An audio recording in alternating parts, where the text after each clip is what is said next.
Si quieres mejorar el rendimiento escolar y deportivo de tus hijos, dale Implexin. Implexin es un multivitamínico y estimulante del apetito. Implexin, el multivitamínico de Laboratorios Ameripharma.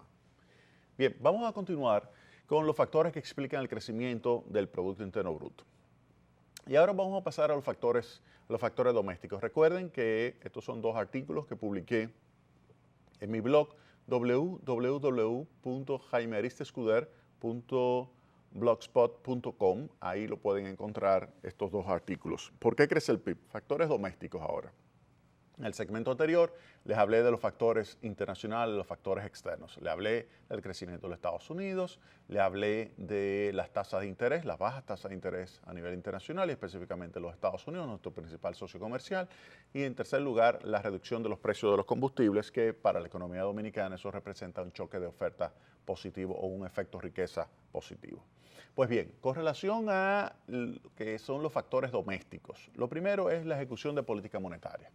Una política monetaria basada en metas de inflación significa una política monetaria en la cual se mueven instrumentos de política, como es el caso de la tasa de interés de política monetaria, como son los certificados de inversión, como son las mismas reservas que en algún momento se pueden utilizar, y todo con un objetivo que es alcanzar una meta de inflación. El Banco Central dice, miren, la meta de inflación de este año será 4%, y eso lo establece en un rango de más o menos 1%, es decir, que sería desde 3% hasta 5%.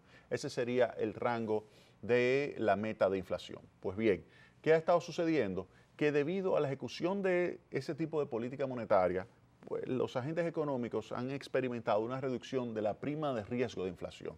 Ya no hay ese riesgo tan elevado de que la inflación puede ser 12, que puede ser 40, que puede ser, qué sé yo, 15, 20, 25, no.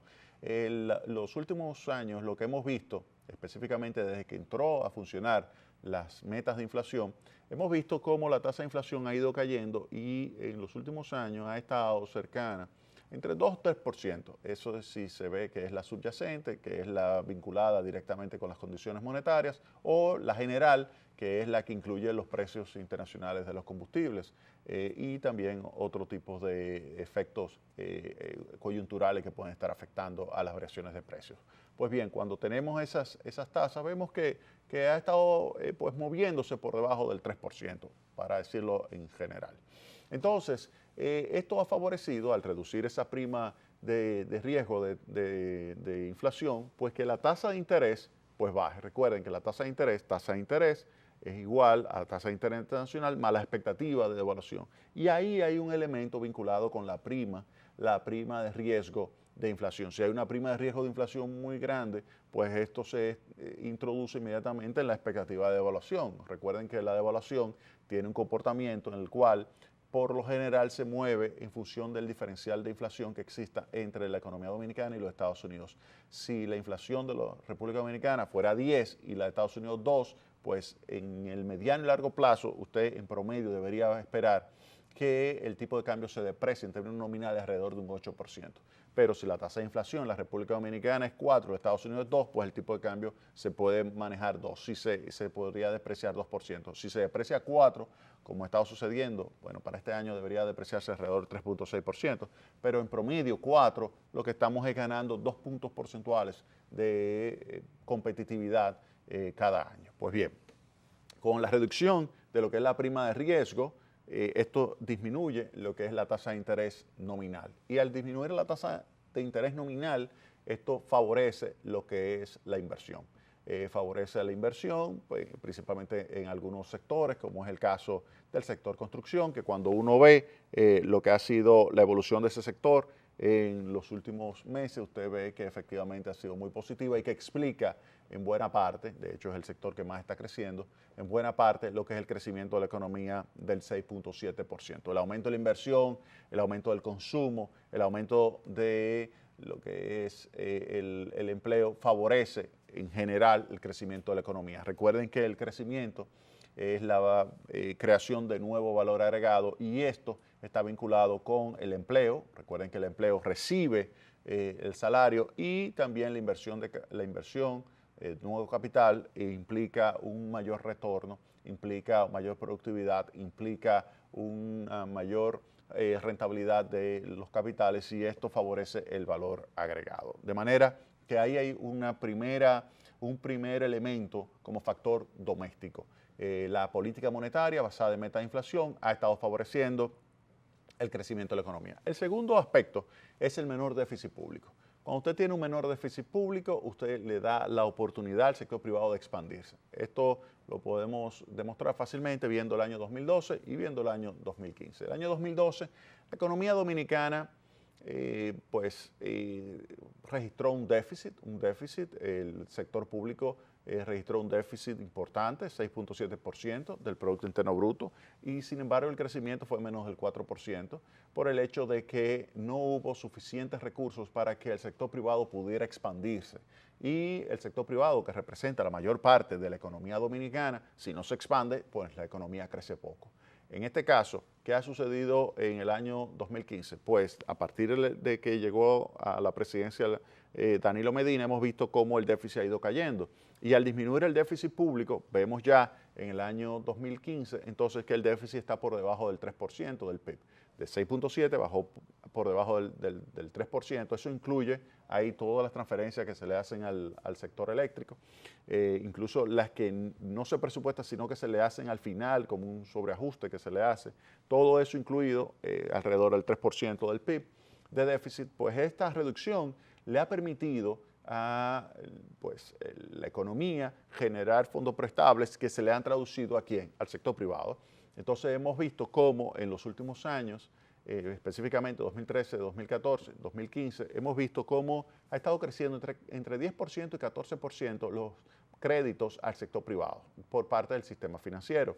Ese crédito al sector privado por parte del sistema financiero a bajas tasas de interés, porque la prima de riesgo de inflación ha estado cayendo, la expectativa también de devaluación ha estado cayendo, pues todo esto ha favorecido a que entonces se expanda la economía dominicana, por el hecho de que al aumentar los fondos prestables entre 10 y 14%, aumenta la inversión, y al aumentar la inversión y el consumo, esto favorece la expansión del Producto Interno Bruto. Así que hay otro segundo factor.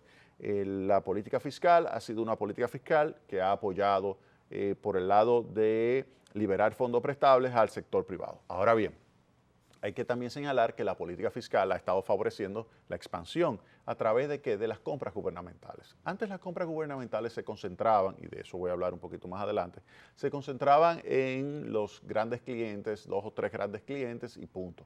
Ahora se distribuye en miles de suplidores. Por ejemplo, en el pasado menos de 20.000 suplidores estaban registrados como suplidores del Estado. Menos de 20.000 empresas estaban registrados como suplidores del Estado. Hoy día 57.000 empresas, pequeñas, medianas, grandes empresas, están registradas como suplidores del Estado y compiten regularmente en los concursos que se realizan para suplirle bienes, servicios y también para servir de contratistas al Estado dominicano. Y esto ha favorecido la expansión del multiplicador. El multiplicador es el efecto que tiene cada variación de un peso que gasta el gobierno sobre el Producto Interno Bruto. Ese multiplicador ha aumentado por el hecho de que se ha registrado una mejor distribución de las compras gubernamentales. Y esto obviamente que es algo muy positivo. El otro aspecto que hay que tener en cuenta es la distribución geográfica. Antes los grandes proyectos y las grandes inversiones de parte del sector público se concentraban fundamentalmente en el Distrito Nacional o provincia de Santo Domingo y en Santiago. Pues ahora ya no, ahora vemos cómo se distribuye en todo el país. Imagínense lo que significa para una pequeña comunidad que se llegue con una inversión pública, ya sea de una escuela, ya sea de un camino vecinal, ya sea de una pequeña obra de infraestructura que implique, por ejemplo, acceso al agua. Todo eso favorece inmediatamente la creación de empleo, favorece la creación de oportunidades, de poder generar nuevas empresas alrededor de esa inversión que está realizando el Estado, y esto obviamente que impacta favorablemente el crecimiento de la economía. De manera que la política fiscal, ya sea liberando recursos para el sector privado o ya sea una política fiscal a través de las compras gubernamentales, favorece el crecimiento de la economía. El otro aspecto que hay que tener en cuenta también, y esto está también en mi blog www.jaimearistescuder.blogspot.com, esto que quiero señalarle es sumamente importante y es la estabilidad del tipo de cambio. La estabilidad del tipo de cambio también favorece el crecimiento de la economía porque le manda un mensaje a los agentes económicos de que pueden concentrarse en otro tema que es la creación de riqueza, la creación de mayor flujo de efectivo, la creación de empleo y no estarse concentrando en tomar decisiones de, digamos, compra y venta de divisas simplemente para protegerse de lo que puede ser una devaluación. Se ha demostrado en el caso de la República Dominicana, y eso lo hemos visto econométricamente, que los periodos de estabilidad macroeconómica son los periodos de mayor ritmo de crecimiento de la economía. Periodos de inestabilidad o crisis cambiarias son periodos de caída de la actividad económica. Por eso, en los últimos años que hemos visto cómo se ha mantenido muy estable el tipo de cambio, cuando hablo de estable no es fijo, lo que hablo de estable es que tiene una trayectoria que recoge lo que es el diferencial de tasa de inflación de República Dominicana con los Estados Unidos, pero es fácilmente previsible. Y nosotros acá hemos señalado de cuáles son nuestros pronósticos para el tipo de cambio para final de periodo de este año y hemos señalado cómo se ha estado moviendo ese tipo de cambio a lo largo de todos los meses y que es fácilmente previsible o proyectable, pronosticable lo que es el tipo de cambio y eso le da tranquilidad a los agentes económicos. En consecuencia, ese es otro factor también que ha ayudado. Recuerden, fíjense que estoy diciendo la estabilidad, minimizar la volatilidad, no fijar el tipo de cambio. Fijar el tipo de cambio ante un diferencial positivo de tasa de inflación entre los Estados Unidos y la República Dominicana, lo que pudiera producir es una situación de apreciación de la moneda local con relación a la extranjera y eso no es lo que está sucediendo. Lo que está sucediendo es estabilidad del tipo de cambio y eso sí es positivo para los agentes económicos que tienen más interés de invertir, generar empleo y generar bienestar para todos. Vámonos a la pausa y retornamos en breve con más Tecnopol.